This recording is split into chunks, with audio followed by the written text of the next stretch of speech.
नहीं, कांग्रेस तो पहले सत्ता में थी, आज से 12 साल पहले केंद्र और राज्य, केंद्र के अंदर सत्ता के अंदर थी। आप बताइए, जब तो ये टाटा सरोला इसके अंदर थे तो सारे एग्जाम सही व्यवस्थित तरीके से हो रहे थे। आप बताइए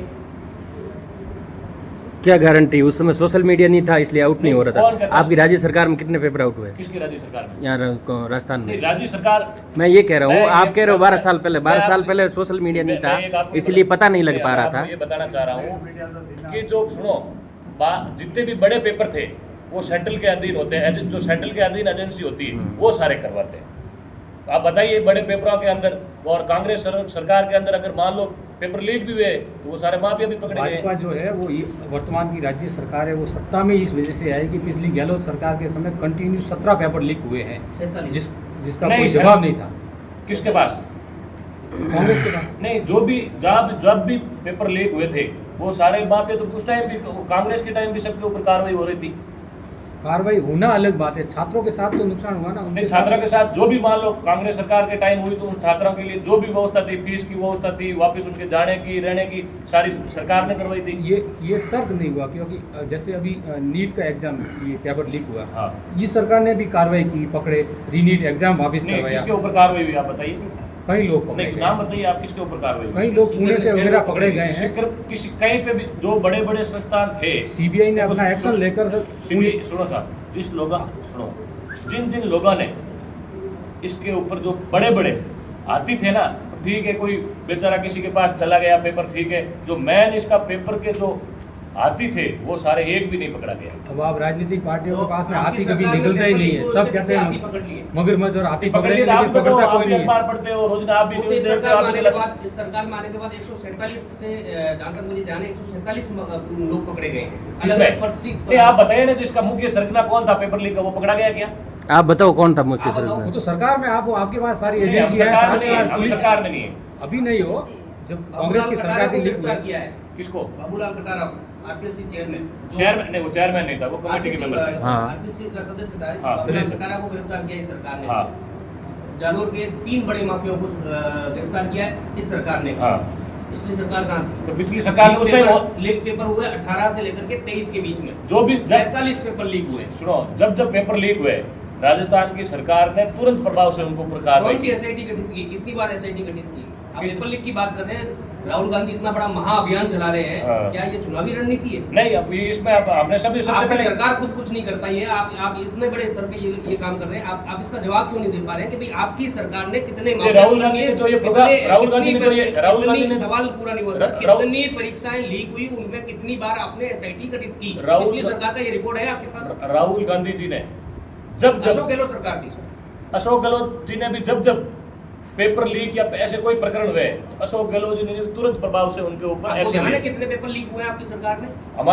हमारा ऐसा, आप जो बता रहे हो, मेरे हिसाब से 1-2 पेपर लीक हो गए, वो भी अगर होते ही तुरंत उनके ऊपर कार्रवाई हुई। नहीं तो फिर सर आपको जानकारी नहीं ऐसा ही है, कंटिन्यू आपकी बात नहीं, वही सरकार की कंटिन्यू पेपर लीक हुए, लेकिन नहीं, बात वो वही नहीं है। 47 बात ये पेपर है है सर, लिस्ट है हमारे पास। आप लिस्ट बताइए, आप मैं दे सकता हूं उसकी लिस्ट। आप बताइए। नहीं तो अब आपकी पार्टी क्या चाहती है, क्या करना चाहिए?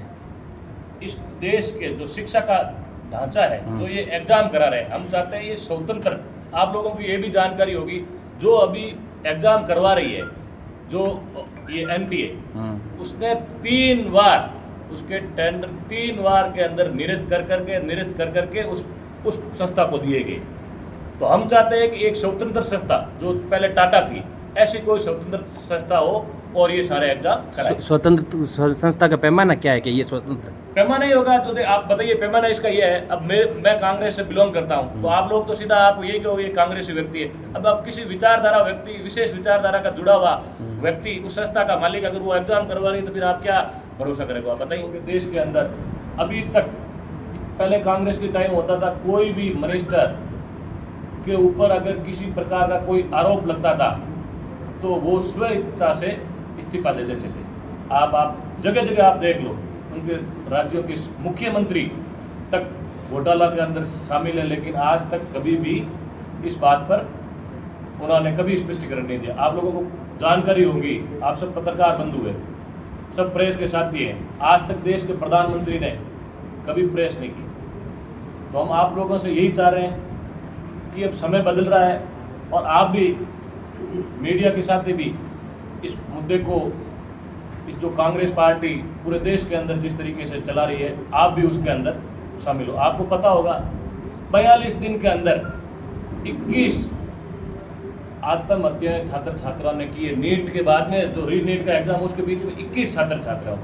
अब एक साधारण परिवार, एक किसान परिवार, एक बच्चे को नीट कराने के लिए सरकारी कॉलेज के अंदर अपने को व्यवस्था नहीं मिलती है, तो अपन लोग कम से कम उस परिवार में या तो कोई वो लोन लेगा, या कोई वो घर पे लोन लेगा, या अपनी नौकरी पे लोन लेगा, और फिर भी अगर उसका बच्चा उसमें सेलेक्ट नहीं हो पाता है तो उसके साथ में किस तरीके का उसके परिवार के ऊपर बीतती है ये व्यवस्था। ये कोई हम ये नहीं कर रहे, आज से 12 साल पहले ये सारी पूरी बड़ी परीक्षाएं टाटा सर्विसेज से हो रही थी, और कभी इस तरीके से बात नहीं आई। तो हम तो मांग करते हैं एक तो इस एनडीए को बैन किया जाए, जो एक विचारधारा विशेष, अब आज आपको पता होगा इस देश के अंदर सारी संस्थाओं के अंदर विचारधारा विशेष के लोगों को बिठाया जा रहा है। अगर वो उसमें सक्षम है, उसमें योग्य है या योग्य नहीं है, ये आप सब लोगों की जानकारी में होना चाहिए। इस देश के अंदर आप पिछले कुछ समय से देख रहे हैं, बैक लेवल पे सारी बड़ी संस्थाओं के अंदर बैक लेवल से ये इस तरीके से आप लोगों की जानकारी में होगा।